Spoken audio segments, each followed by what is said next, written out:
जी मुस्तफ़ा।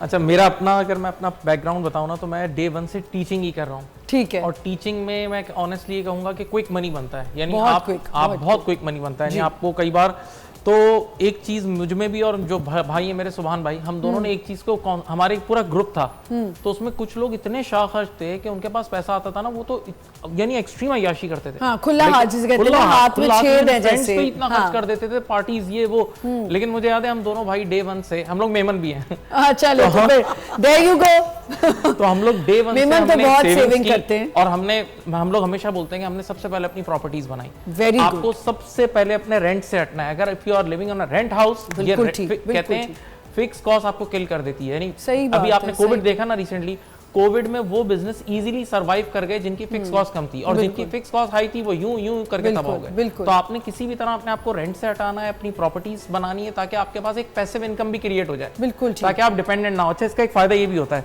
जब आपके पास alternative income होती है ना, तो आप कभी ब्लैकमेल नहीं होते, आप अपने एम्प्लॉयर से ब्लैकमेल नहीं होते। बिल्कुल सही। ये बहुत पॉइंट है। मैं अक्सर बच्चों से कहता हूँ कि तुम्हें आज शॉर्ट टर्म में तुम्हें दिल चाह रहा है कि तुम इतना स्पेंड कर दो, लेकिन अगर तुम्हारी बेस स्ट्रांग हो जाए ना, तो फिर हर बंदा तुम पे डिपेंडेंट होगा, तुम किसी पे डिपेंडेंट नहीं। बिल्कुल बिल्कुल बिल्कुल ठीक है आपने बात की। लेकिन आपने जो प्रॉपर्टीज की बात की ना, मैं अब कुछ लेटली देख रही हूँ कि लोग प्रॉपर्टीज लेके भी पछता रहे हैं, क्योंकि प्रॉपर्टीज बिक नहीं रही, ना कोई खरीदने वाला है, ना ज़मीन पे आपके पास इतने पैसे कि आप उस पर कुछ बना सकें, प्लॉट्स जो हैं लोगों के फंस गए हैं। तो इस पे क्या कहना चाहेंगे? देखें, वो डिपेंड करता है कि अब देखें, जब आप एक बार इन्वेस्टमेंट का प्लान कर रहे हैं ना, तो आप देखें उस पैसे की आपको जरूरत कब पड़ सकती है। सही। जैसे आपने शायद म्यूचुअल फंड का भी आप स्टार्टिंग में, प्रोग्राम के स्टार्टिंग में बोल रही थी, तो अगर आपके पास शॉर्ट टर्म के लिए पैसा है ना, तो आप ऐसे म्यूचुअल फंड में रखें जो फिक्स इनकम वाले फंड है, ताकि आप एक क्लिक करें और वो आप रियलाइज कर लें। ठीक है। लेकिन अगर आपके पास लॉन्ग टर्म आप वेट कर सकते हैं, तो फिर आप प्रॉपर्टी मार्केट में भी जा सकते हैं, और आप इसी तरह स्टॉक मार्केट में भी जा सकते हैं। बिल्कुल, मैंने स्टॉक का भी कहा कि स्टॉक में भी लोग इन्वेस्ट करते हैं।